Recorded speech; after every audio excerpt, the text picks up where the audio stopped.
মুসলমানদের ইমানি পরীক্ষার শিক্ষণীয় ঘটনা, অর্থাৎ আমাদের এই ধরার ধরনীতে আল্লাহ পাক যত নবী রাসূলকে প্রেরণ করেছিলেন, প্রত্যেক নবী রাসূলকে অনেক বড় বড় পরীক্ষা করেছেন। তো সেই পরীক্ষায় যারা অংশগ্রহণ করেছিলেন তাদের ভিতরে অন্যতম একজন ছিলেন, সেই নবীর নাম হলো হযরতে ইব্রাহিম আলাইহিস সালাম।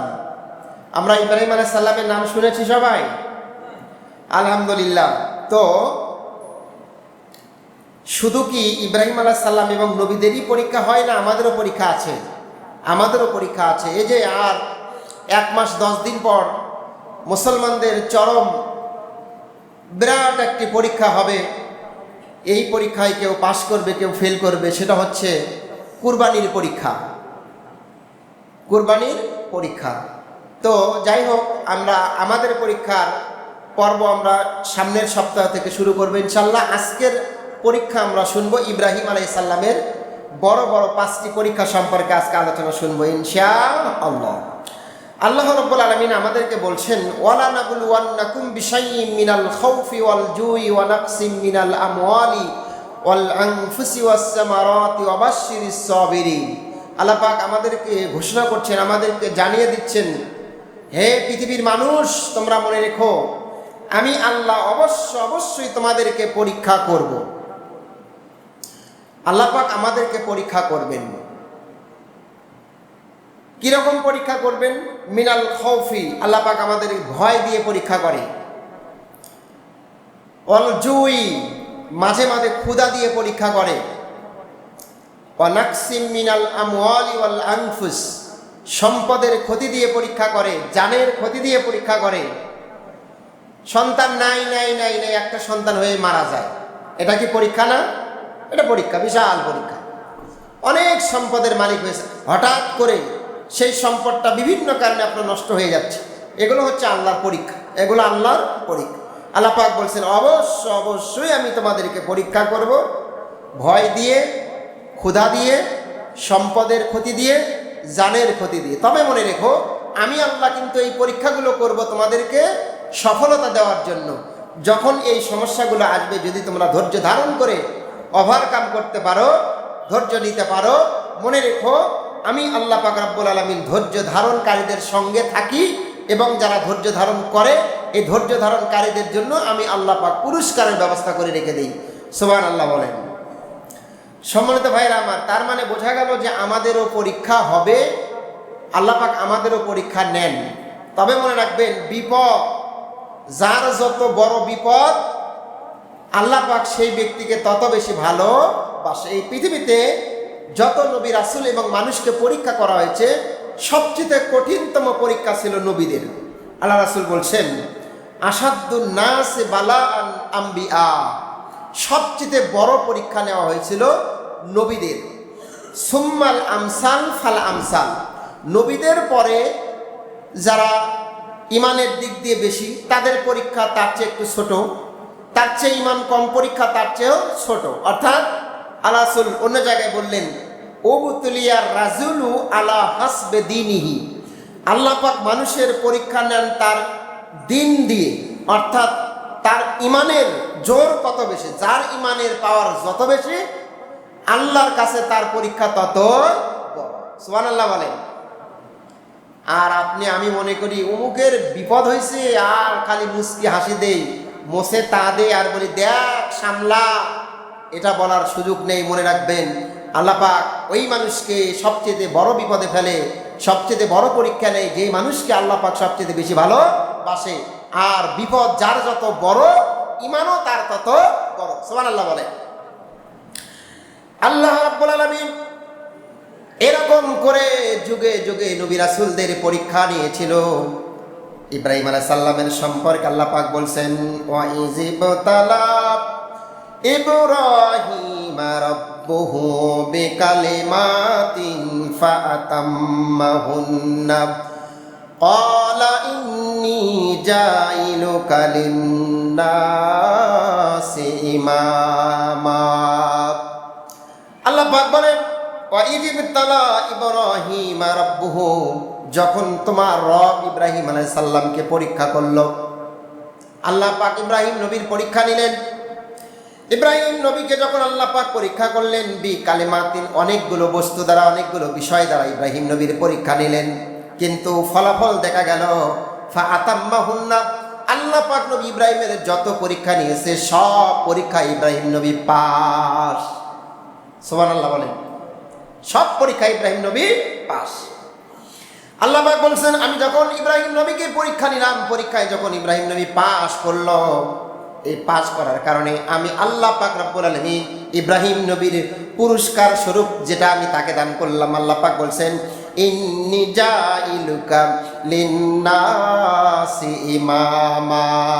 এই পরীক্ষায় পাস করার কারণে আমি আল্লাহ পাক রব্বুল আলামিন ইব্রাহিম নবীকে সারা পৃথিবীর মধ্যে নেতা বানায়া দিলাম। সুবহানাল্লাহ। ইব্রাহিম নবীকে নেতা বানালো কে? আল্লাহ পাক। কোথাকার নেতা বানালেন? সারা পৃথিবীর নেতা বানালেন। আল্লাহু আকবার। আমার প্রিয় ভাইরা, তার মানে বোঝা যায় আল্লাহ পাকের পরীক্ষায় যারা পাস করে তাদের পুরস্কার আছে না নাই? পুরস্কার আছে। এজন্য পুরস্কার পাওয়ার জন্য আল্লাহ পাক আমাদেরকে যেভাবেই পরীক্ষা নিক না কেন, ওই পরীক্ষায় আমরা পাস করার চেষ্টা করব ইনশাআল্লাহ। আমার প্রিয় ভাইরা, ইব্রাহিম নবীর পরীক্ষা নিল, ইব্রাহিম নবী পুরস্কার স্বরূপ নেতা হলেন। নেতা হওয়া কি অত সহজ নাকি? নেতা হওয়া কি সহজ? দুনিয়ার যে নেতারা আছে দেখেন, এই নেতারা ওই নেতার পোস্ট পাওয়ার জন্য কত কাঠ পোড়া পুড়তে হয়, তারপরে তো এত বড় নেতা হয়। আর ইসলামিক নেতা ইব্রাহিম আলাইহিস সালামকে বড় বড় পরীক্ষা আল্লাহ পাক করলেন। পরীক্ষায় যখন ইব্রাহিম নবী সবগুলো পাস হয়, আল্লাহ পাক বলছেন, তুমি আমার পরীক্ষায় পাস, সুতরাং আমি তোমাকে সারা পৃথিবীর নেতা বানাই দিলাম। সুবহানাল্লাহ। প্রিয় ভাইরা আমার, এখন প্রশ্ন হলো, আল্লাহ পাক রব্বুল আলামিন ইব্রাহিম আলাইহিস সালামকে কি পরীক্ষা করেছিলেন? এই পরীক্ষা সম্পর্কে জানার প্রয়োজন আছে না নাই? প্রয়োজন আছে। আজকে অন্যতম 5টি পরীক্ষার কথা আমি আপনাদের সামনে তুলে ধরব। 1 নম্বর পরীক্ষা আল্লাহ পাক রব্বুল আলামিন ইব্রাহিম নবীকে নিয়েছিলেন, ওই পরীক্ষার নাম হলো ইলকাউহু ফিন্নার। জ্বলন্ত আগুনের মধ্যে, জ্বলন্ত আগুনের মধ্যে ইব্রাহিম আলাইহিস সালামকে আল্লাহ পাক রব্বুল আলামিন নিক্ষেপ করেছিলেন। জানা আছে না? আল্লাহ পাক ইব্রাহিম নবীকে আগুনের মধ্যে নিক্ষেপ করেছিলেন। আমার প্রিয় ভাইরা, ইব্রাহিম নবীকে যখন আগুনের মধ্যে নিক্ষেপ করার ষড়যন্ত্র করল, সিদ্ধান্ত নিল, আল্লাহ পাক শুধু দেখতেছেন ইব্রাহিম নবী কি করে। এই নমরুদ ইব্রাহিম নবীকে ডেকে ডেকে বলে, ও ইব্রাহিম, এই যে দেখতেছো আগুনের কুণ্ডি তোমার জন্য তৈরি করা হয়েছে, এখানে তোমাকে ফেলে দেওয়া হবে। ও ইব্রাহিম বলো, ঈমান যদি ছেড়ে দাও তাহলে তুমি জানে বেঁচে যাবা। নমরুদ বলে, ইব্রাহিম, যদি ঈমান ছেড়ে দাও তাহলে তুমি জানে বেঁচে যাবা, না হলে তোমাকে এক্ষুনি আগুনের মধ্যে নিক্ষেপ করবো, আগুনের মধ্যে ফেলবো। সাইয়েদনা ইব্রাহিম আলাইহিস সালাম নমরুদের এই কথার জবাবে বলেছিল, আমি নবী ইব্রাহিম জীবন দিব, ঈমান ছেড়ে দিব না। সুবহানাল্লাহ। ইব্রাহিম নবী বলল, নমরুদ, আমাকে আগুনের ভয় দেখাও, ফালাও আমাকে নিক্ষেপ করা আগুনের মধ্যে, আমি জান দিয়ে দিব, ঈমান ছাড়ব। এজন্য কবির ভাষায় বলা লাগে, ঈমানের পথে অবিচল থেকে আমার মরণ যেন হয়, তোমারই কাছে মিনতি আমার, মহামহিম দয়াময়, ঈমানের পথে অবিচল থেকে আমার মরণ যেন হয়। ইব্রাহিম আলাইহিস সালামকে যখন আগুনের মধ্যে ফেলে দিল, ইব্রাহিম নবী কি বলছে? না, আমাকে ছেড়ে দাও, আমি ঈমান ছেড়ে দিলাম, এটা বলছে? এই কথা বলেন নাই। আমার ভাইরা, এই কথাগুলো 1000বার শুনেছি, 100বার শুনেছি, কিন্তু এই কথাগুলো থেকে আমরা শিক্ষা গ্রহণ করি নাই। আমার প্রিয় বাবাজিরা, মুরব্বীরা, কলিজার টুকরা যুবক ভাইরা, মনোযোগ দিয়ে শুনেন। আল্লাহ পাক রব্বুল আলামিন দেখেন, আল্লাহ পাকের এত পাওয়ার, এত ক্ষমতা। ইব্রাহিম নবীকে পরীক্ষা করার জন্য ওই আগুনের মধ্যে নিক্ষেপ হওয়ার আগ পর্যন্ত আল্লাহ পাক কোনো প্রকার সহযোগিতা করলেন না। যখন ইব্রাহিম সাল্লামকে আগুনের মধ্যে নিক্ষেপ করলো, আল্লাহ পাক এই দৃশ্যটা এত বেশি পছন্দ করেছে, পছন্দ করার কারণে পুরস্কার স্বরূপ আল্লাহ পাক সঙ্গে সঙ্গে ওই আগুনের উপর নোটিশ জারি করে দিলেন, ইয়া নারু কুনি বারদাও ওয়া সালামান আলা ইব্রাহিম। নমরুদ যখন ইব্রাহিম নবীকে আগুনের মধ্যে ফেলে দিল, আল্লাহ পাক আগুনকে নোটিশ জারি করে দিল, আগুন তোমার মধ্যে আমার প্রিয় দোস্ত, প্রিয় খলিল ইব্রাহিমকে ফেলে দেওয়া হলো। আগুন সাবধান সাবধান, আমার নবী ইব্রাহিমের শরীর তো পড়া দূরের কথা, একটা পশমও যেন ইব্রাহিমের কোনো ক্ষতি না হয়। সুবহানাল্লাহ।